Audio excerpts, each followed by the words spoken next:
अच्छा, जिस बेटी को ये अहंकार होगा कि मेरो बाप न्यो, मेरो भैया न्यो, मेरो चाचा न्यो, तो उस ससुराल में ज्यादा बनेगी नहीं, क्योंकि वो बात बात पे अहंकार दिखावेगी।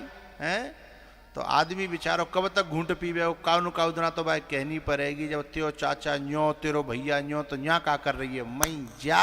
जब बिनते तो इतनो लगाव है, अटैचमेंट है, तो वहीं रह। यहाँ काय को बिना बात है परेशानी भुगत रही है, कहनी पड़ेगी मजबूरी में, क्योंकि आदमी कब तक घूंट पीवे को। है कोई हिंदुस्तान की धरती पर रहे, हिंदुस्तान को खावे और हिंदुस्तान को पहरे और हिंदुस्तान की हार पे ताली बजावे, हिंदुस्तान की हार पे ताली बजावे, हिंदुस्तान की हार पे पटाखे छोड़े, क्या दिल से बताइए उसे हिंदुस्तान की धरती पर रहने का अधिकार है क्या? नहीं है साहब। अरे जिसका खा रहा है, जिसका पी रहा है, जिसमें रह रहा है और उसी की हार पे तू खुशी मना रहा है, तो तू तो चौरे में गद्दार दिखाई दे रहा है भाई।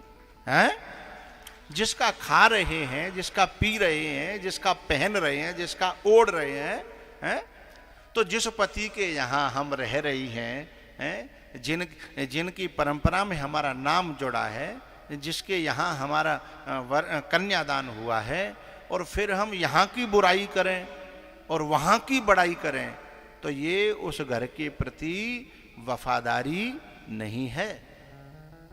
इसलिए बेटी को जहां ब्याह दिया जाए फिर वहीं की प्रशंसा करें। भलो है बुरो है जैसो भी है, मेरा पति मेरा देवता है, मेरी ससुराल जैसी भी है। भाई वो तो अपने कर्मन से मिलेगी ना। बहुत से ऐसे होते हैं कि वो बहुत बड़े घराने में डारे आए और अपने कर्मन थे, अब जन्म को अपनो कर्म भाग्य वैसो रहेगो, बहुत नीचे आ गए, झोंपड़ी नहीं रही, खेतों बिक गए हैं। और कभी कभी ऐसा होता है कि बाप तो झोंपड़ी में डाल के आयो हैं, लेकिन अपने भाग्य ते कर्म ते हैं, अपनी साधना ते और बाकी ठाट बाट है गए। तो ये तो अपना जीवन का कर्म है ना, इसमें कोई किसी का बाप क्या कर देगा, कुछ नहीं कर पाएगा।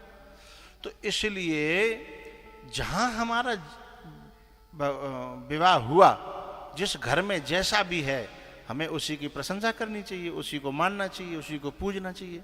लेकिन सती रहती यहां है, खाती यहां है और बजाती वहां की हर समय है। न कोई बात चले, बहुत सी माताएं हैं ना, बात बात पे घुमा फिरा के अपने मायके की बात छेड़ देंगी। कोई भी घटना होए, कोई भी काम होए, ये आदत बहुत गलत है। जिस समय कन्यादान हो जाए तो बेटी को वहां की चर्चा वहीं छोड़ देनी चाहिए, यहां की चर्चा शुरू करनी चाहिए। सती ने ऐसा किया नहीं। अच्छा, शंकर भगवान की बात तो सुनती नहीं थी। शंकर भगवान ने सोची हो सकता है शायद इनकी संत की बात मान लेंगी, जिनकी समझ में आ जाए, क्योंकि हमारे भारत की माताएं ऐसी हैं, काऊ की न माने, काऊ की न माने, पर संत की बात वो मान लेती हैं, ऐसा इनका स्वभाव है। काऊ की नहीं माननी है, तो यदि गुरु ने कह दी तो पत्थर की लकीर है।